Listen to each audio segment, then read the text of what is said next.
fans, after 2 months of waiting for this team to do something, maybe do something productive, if you will, we finally have justice. It is GM season. The NHL free agent frenzy just passed, and boy, do we have a lot to discuss. A lot on the plate for Leafs Nation to digest, a lot on the plate for me to digest, and who will do it? Well, if you don't know, my name is Mario Russo. I am the host of the Leafs Line podcast, and I'll be running solo today. All the guys are busy out doing fun things, and I'm doing the funnest thing of all, talking Toronto Maple Leafs hockey with all of you. And there's a lot of things that I want to get into today, one of which includes Matt Murray, Ilya Samsonov, the tandem that Kyle Dubas is going with this year. Another thing is about the projected lineup as of right now. Now, the offseason is very long. There's a lot of moves still left to be made. I can assure you that Kyle Dubas is most certainly not done making any moves. But as of right now, there is a projected lineup in place after the busiest time of the offseason. I think we can all agree on that. And I'm going to share it with you guys. I want to get into it, maybe hear my thoughts a little bit. It's going to be interesting. And of course, I do want to dissect a lot on Kyle Dubas. I think after a couple tough seasons now where he's not getting the result that he is putting forward. If you want to recall last season in the offseason, it wasn't really all his fault in which the team lost. They choked the lead, they had it, and they just let it go. It wasn't really the moves Dubas made or the lack thereof. It was just the teams weren't able to perform. And kind of similar, which is kind of sad as it sounds, kind of similar to what happened this year, where they had the lead in the series, they blew it, and their guys just could not kill off the Tampa Bay Lightning. Same thing with the Montreal Canadiens. Same thing with the Bruins. It is it continuously happens. It's a cycle in the Leafs land. But as the cycle goes, the offseason comes into play, and Kyle Dubas is going to be the one making these moves. He's made a bunch of them, and this one is going to be a big one. This is the one where everyone's eyes are on. You could have said this last year, but I think right now, and with the moves he's been making, which I'm about to get into, you can really say that he's putting the pressure on himself. He's betting on himself, and he's pushing all the chips in the middle and is ready to go in with, I think, his belief of what his team is. He said he can and he will. I think we're seeing that right now on display with some of the moves. And why don't we go with the biggest one of them all, the one that shocked the Leafs Nation and took him by surprise, including myself, which I have probably my most comments of the day to share on. Matt Murray, we don't know who the starter is going to be. Ilya Samsonov was also inked to a one-year deal worth $1.8 million. Matt Murray, 2 years at $4.6 million. And we got him from the Ottawa Senators. He came from the Pittsburgh Penguins, where I think that's where everyone loves to remember Matt Murray in his prime. I think everyone would agree. 2 cups, carrying to 2 cups in the postseason. He was on a tear, and that's the reason why he got paid the big bucks with the Ottawa Senators. They wanted to get that little piece that the Pittsburgh Penguins couldn't get because they couldn't keep him. And well, thankfully for the Pittsburgh Penguins, they don't have him. He went to Ottawa. He didn't have a great start there. He scuffled with injuries, dealt with injuries. It was an ugly tenure in the nation's capital, but he's here in Toronto, and that's kind of what is holding water for Leafs Nation as to why to be upset with this move. Nothing productive has come from him. He's been extremely injury prone in the past. And with Ottawa, the Leafs never really got to see Matt Murray because he was never really in the games. He was just not playing. So they didn't really got to see enough of this goaltender. And there's a lot of skepticism into why Kyle Dubas made this move. We know we had to get a goalie. We knew Jack Campbell was going to probably walk out the door. Lo and behold, he did to the Edmonton Oilers for a 5 years, $5 million deal, which kind of shakes your head at, well, we gave Matt Murray 4.6, and that was with 25% retained. Why couldn't we keep our starting goaltender? What was the problem there? Is that not the route we wanted to take? Was Jack Campbell just not that guy, not the mentality that we wanted between the pipes? These are the questions that I wish I could answer, but I think Kyle Dubas would be the one best suited to answer these questions. And quite frankly, we haven't heard any of those answers yet. I think we're going to be hearing a lot of answers as to why he put his bet on Matt Murray. I think he's betting on himself with that deal in regards to Kyle Dubas. I think we're going to find out game 1, game 2, game 3, every single game of the season. He's going to be digging into whether he looks like a genius or his job is well on the line and it's time for him to sort of get it together. And I think this is the last grasp. We signed a guy who is a risky past. He has a very high ceiling, which leads to cups. That's obviously what the Leafs want to do at the end of the day. But there's so much in the recent years that have kind of shattered the Stanley Cups that he has won. He sort of overshadowed what he has done in the past. All his successes are now looking like failures because of what he's recently been accumulating with the Ottawa Senators. That's all the Leafs are working with. That's all the Leafs have to look at. But Kyle Dubas had health reports to look at. That was the big one that, let's spade a spade here. You get health reports for every hockey player. You get health reports for every signing, every move you make. It's not like you have to go request them. They're there. So I'm a little confused why there's a massive fuss around that, but he's fully healthy. And you're banking on a fully healthy Matt Murray when he was last time fully healthy. Well, he was hoisting a big thing of metal that Maple Leaf fans so desire to see from this group. So listen, Kyle Dubas for Matt Murray, he is looking at the upside from the previous years in Pittsburgh. He has a winning goaltender, a guy who has proven himself in the past. But how far is too far? That's my question, at least for Matt Murray. I think it is too far. That is I didn't like it. I did not like the deal whatsoever. Matt Murray, I just don't think you have to play with a risk, man. Why do you got to roll a dice, Kyle? You've already had some shaky off seasons. You've already had some bad contracts you had to bury. Nick Ritchie, you had to get him to Arizona, and you got Lyubushkin from it, which, God, you pull off a masterclass there, but you didn't ever have to put that masterclass in display if you didn't take a risk on Nick Ritchie, if you didn't take a risk on Andre Kasha, who's now left the team because of his injury history, and that's the reason why he left the organization. He could not stay healthy. There was no use for him.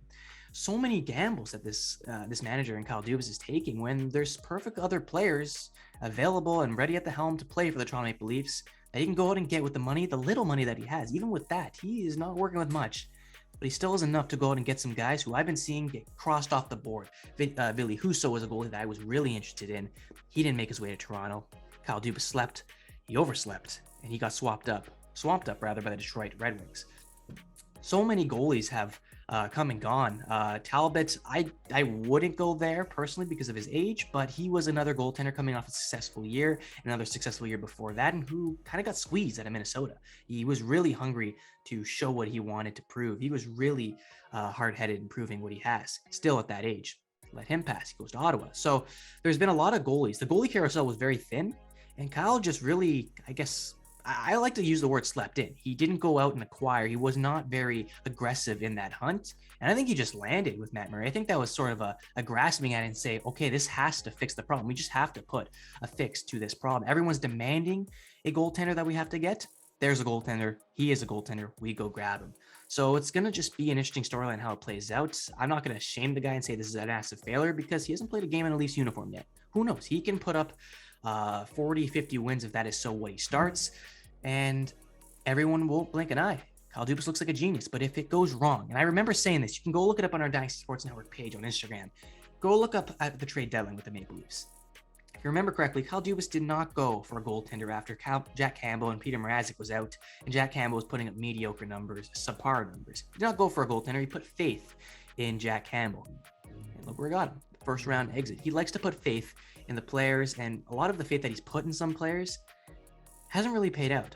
He does not have a very good track record of putting faith in guys and getting the result from it. Hence why the Maple Leafs have not been out of a first round in his tenure as a GM. So Kyle, man, he's betting on Matt Murray. Matt Murray can be the guy who extends his job length for the next couple of years. That's the path I want to take a little bit down the road. I want to really focus in on Kyle Dubas and what his future holds with the moves that he's made so far. And again, I'd like to stress, so far. Everything can change. This video can mean absolutely nothing in the next couple of weeks if they make a big splash or something of those likes. But as of right now, we'll stick with what we got to work with. And what we have to work with is that Jack Campbell's gone, Mrazek's gone, and, well, you know who's in there? Matt Murray, who I just mentioned, and Ilya Samsonov. Now, this one came out of left field. I would have never guessed the Toronto Maple Leafs would be running into 2022-23 with Ilya Samsonov and Matt Murray, and not one of them was even guaranteed a starting spot. We don't even know who is the starting goal. And I know it's July, so there's lots of time, lots of things to prove. But this guy, Ilya Samsonov, has a ton to prove. He's betting on himself, taking a 1-year 1.8, like I mentioned off the top of the show. Listen, I thought the name was a lot sexier than the guy who's strapping up the pads. I think Samsonov carries a high name value. He was highly coveted when he came up. He was highly coveted, and if you look at his record last year, I think he had just under 30 wins with the Washington Capitals. So he has a very nice resume to go along with him, but just under 900 save percentage. 4 to 5 shutouts. I know those are the real basic stats. I'm not looking into depth. If you guys are new to me on the show, I'm not a big analytics guy. I reserve that for my Italian brethren on the show, Damo Moli. He knows all that stuff. And I don't really think the analytics stuff has to really make a point here with Ilya Samsonov. The point is he's hungry. He wanted to come to Toronto, and he wants to prove on himself that he's going to put up one of his best seasons and get paid the next years. Not getting paid is the bit of problem with the Maple Leafs and their players, and getting paid is probably something that he won't get, which is another reason why I'm a little critical as to why Kyle Dubas went with a tandem style and signed him on just a 1-year deal. I don't think Samsonov was going to take more. I don't know if you'd like to give him more, but listen, he can have a very good season. He could very well be the starter. He has the qualities in him. It's just a matter of putting together that. He has the tools. He just hasn't put it together throughout his toolbox yet. There's so much ceiling with a young goaltender of his caliber. And that's sort of the problem with the Maple Leafs signing him to a 1-year deal. He could be lights out this year. He could very well win the Vezina. It's a clean slate now. Anyone can win it. Shesterkin won his. Now 2023 is up for grabs. I'm not saying he's going to win it, but he could have a stellar season, and the Leafs won't be able to keep him. Just like they weren't able to keep Zach Hyman when he had stellar seasons and seasons before that.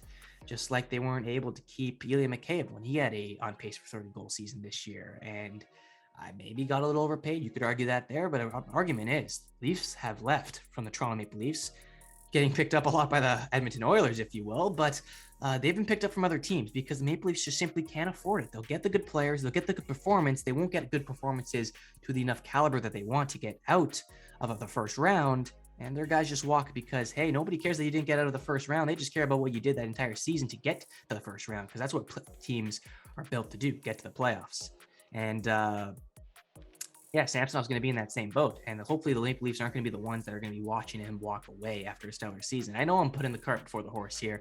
We haven't even played a game yet. This guy could tear his growing, which would be terrible for the Toronto Maple Leafs, but he could probably tear his growing in the first game. And that's all you heard from Ilya Samsonov, and only $1.8 million down the drain. But I don't know. The guy is really betting on himself. The Maple Leafs are betting on themselves going with a tandem for a second straight year.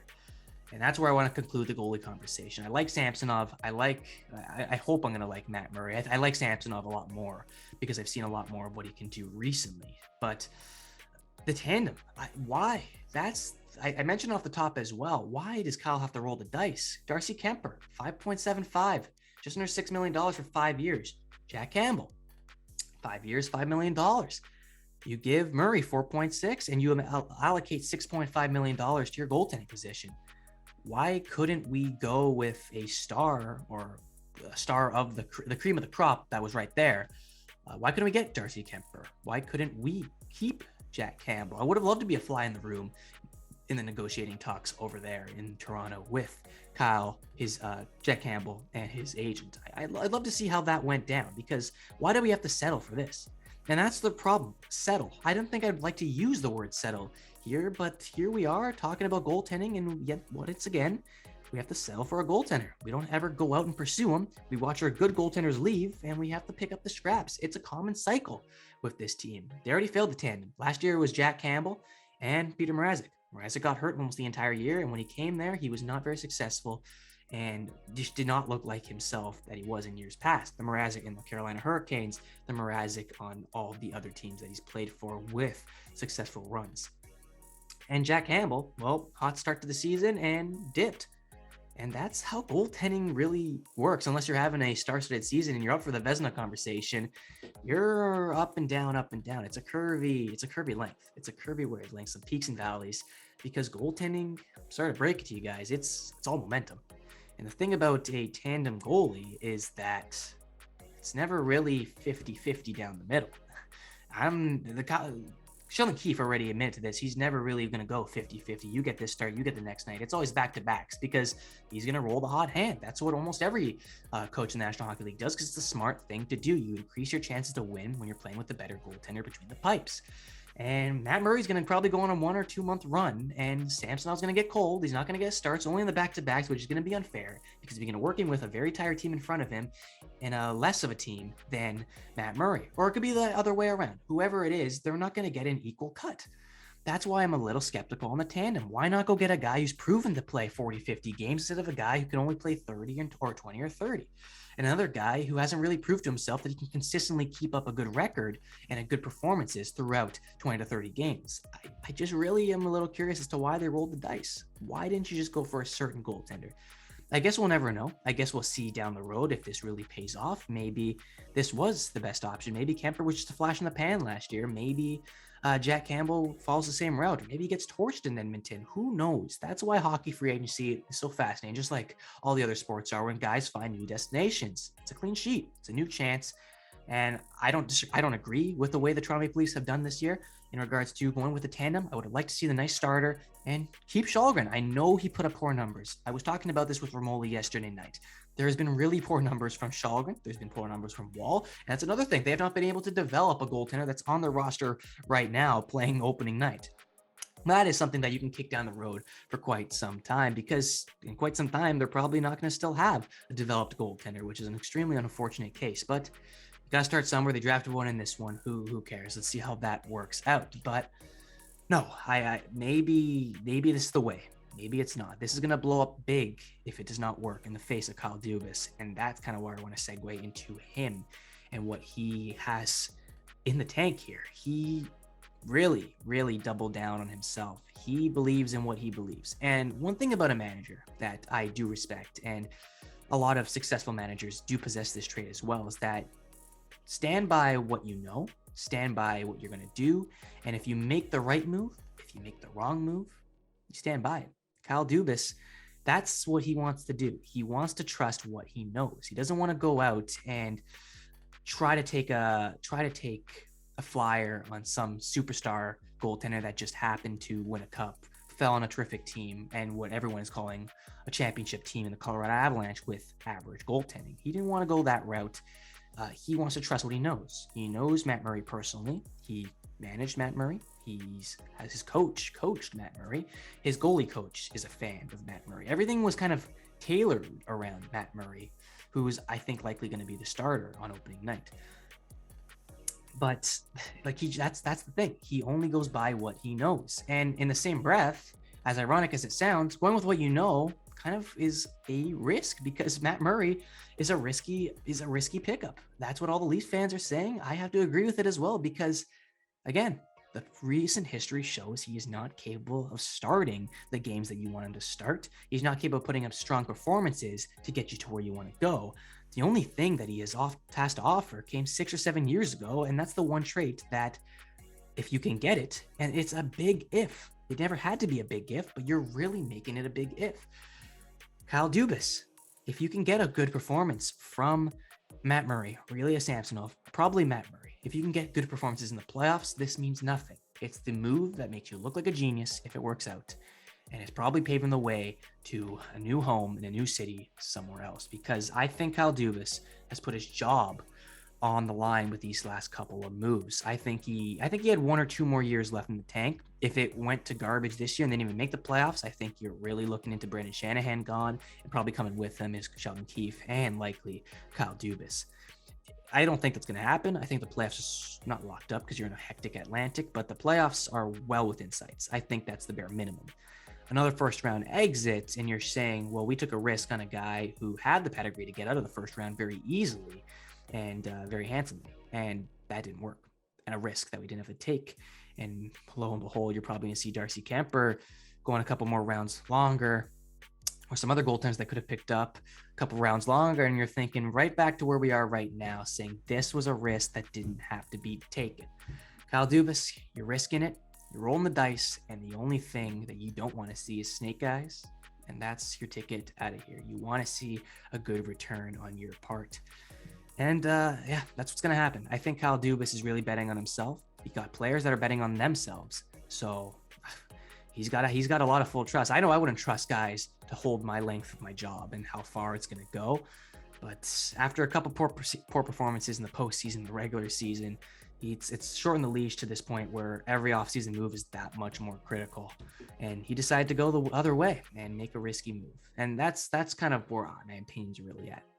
Why did there have to be a risk? Why couldn't we mitigate that risk? But again, you have to take some risk when you're in a situation like the Toronto Maple Leafs, where you don't got a lot of money to make, or you don't got a lot of money to spend rather, and you got to get guys on cheap deals. And that they have done significantly well in the past. Michael Bunting's probably been the glory child of those cheap deals. He's making $900K and was in Calder Trophy votings. So it's he's worked out pretty well with some of them. Other ones, well, I guess we have to wait and see, because these ones that were just signed a couple days ago, yesterday kind of feels like a couple days ago, but Dennis Malgin is joining the team.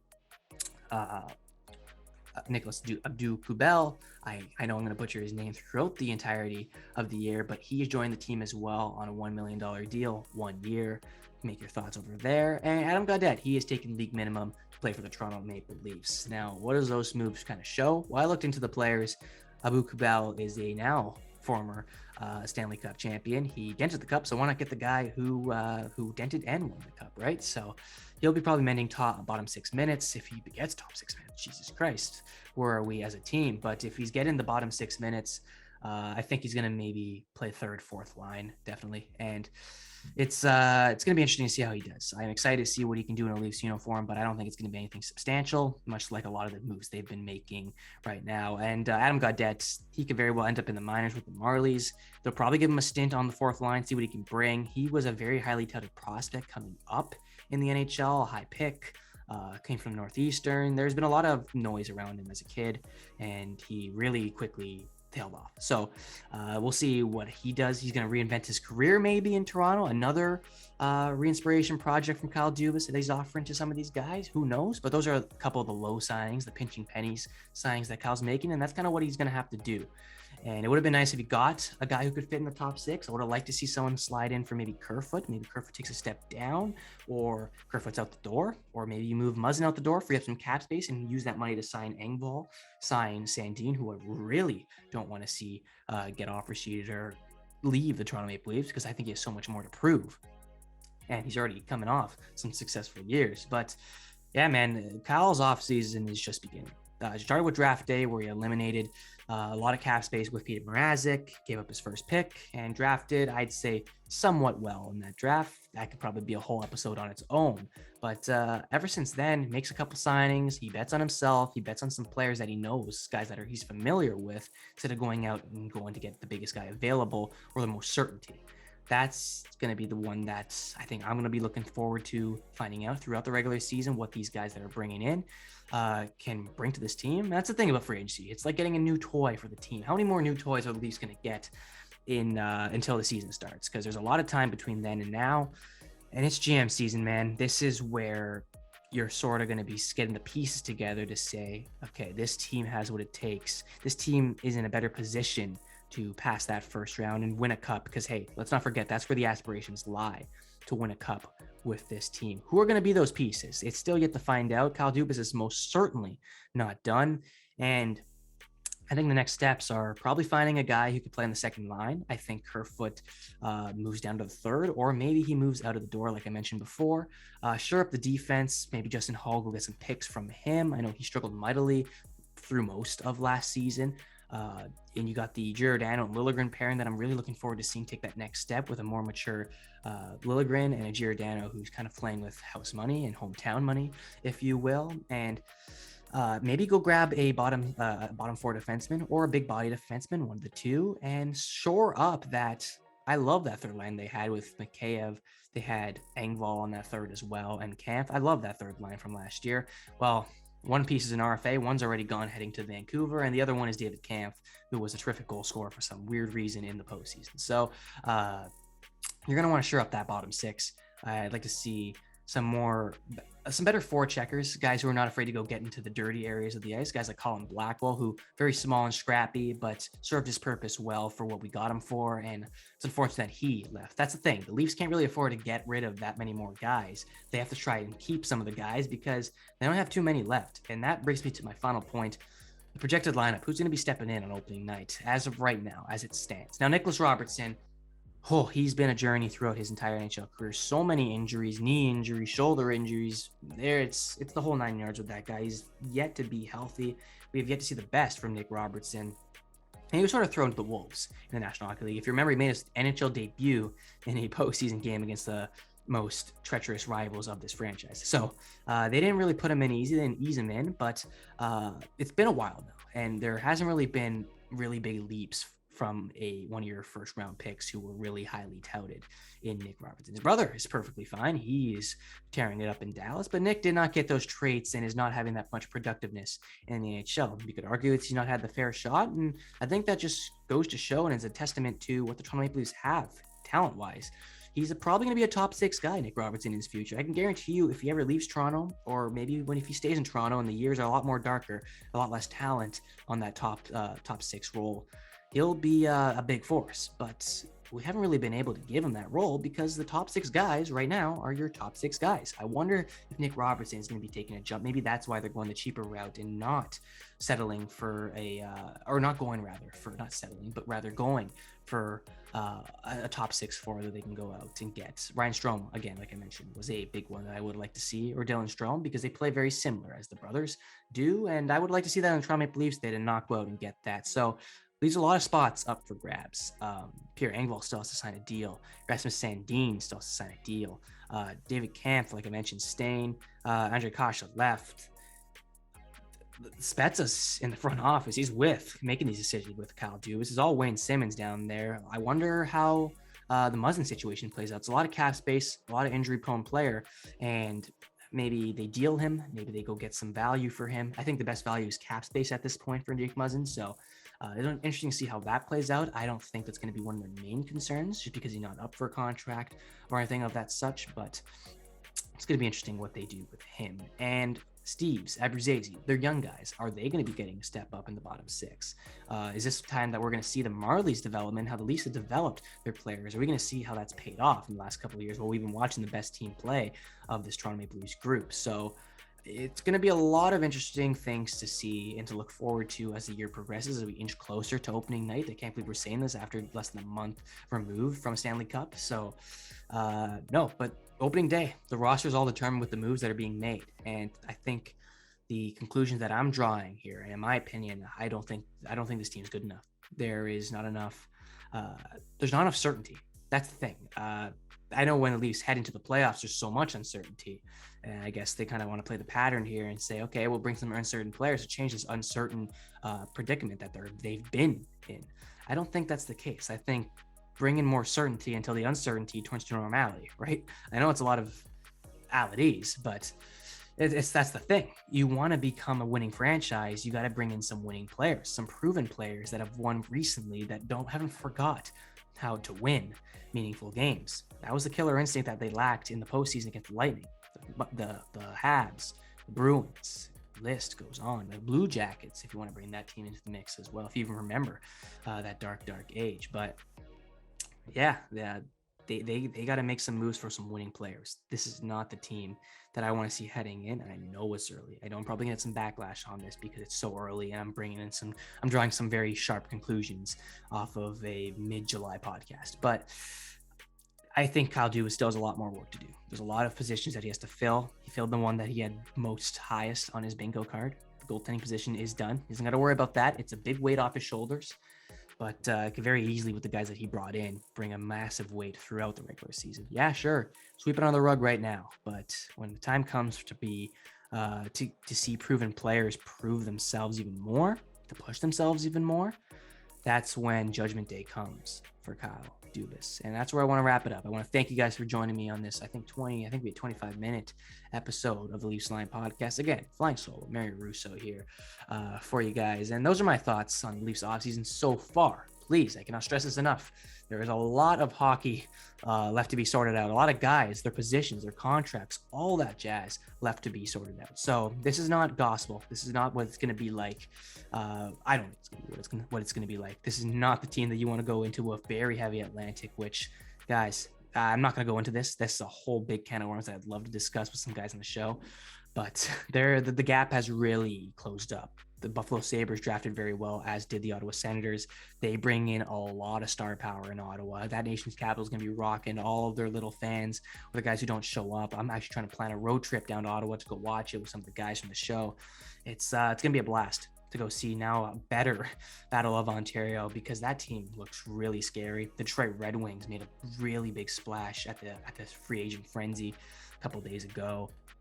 It's the Buffalo Sabres are also on the come up as well. They still got some pieces. They're not going to get it done this year, but hey, they got a lot of young stars that are really looking to make the next step forward. So the Atlantic, no points. The points were never easy, and now it is just not even close to being an easy night in the NHL. But I want to thank you guys for tuning in. Again, Mario Russo here, bringing you my overview, my reactions, and my sort of deep thoughts on Kyle Dubas mainly. And of course, the Toronto Maple Leafs, the team that he's assembled around him. But that does it for me. Take care, everyone. There's a lot of hockey to see how it plays out. I can't wait. I can't wait to see what these guys do, what this team looks like on opening day. And I can't wait for the cast to be back. Like, it's been me solo for a little bit. Me and Adamo have been splitting the time as well. But like, Evan, man, come on, let's pick up the pace here. Let's get off the barbecue down in Cali and let's get some work in. Jared, I know he's off the grid here. He's quite literally off the grid. He's in a camp that is hours and hours away, no service. He can't do anything. I don't even know if he found out what Kyle Dubas has been doing. I wonder how he is feeling after a couple of days of no service and saying, goodness me, what just happened? Why is Matt Murray our starting goaltender, like many Leaf fans have been doing? But let's see how it plays out. He risks. Kyle Dubas rolls the dice. Let's see how he comes out of it. Is he going to be making profit? Is he going to be celebrating? Are we going to be celebrating him and he looking like a genius? Or is it going to be the short-lived for Kyle? Thank you guys for tuning in. Have a great rest of your evening. And look out for some new episodes of the Leafs Line podcasts. We'll be hopefully getting some more reactions from some of the guys on some of the signings in the National Hockey League. I know we've been taking a Leafs focus one, but I think that's been the way the cookie's been crumbling. I'm really excited to talk about the Leafs. So much like my peers as well. So thank you guys for tuning in. I hope you enjoyed the episode, and keep tuning in, like, subscribe, and check out DSN, where you're going to find a lot more content, article-wise, video-wise, anything you want. It is there. So take care, guys. Have a great evening, and I'll catch you on the next.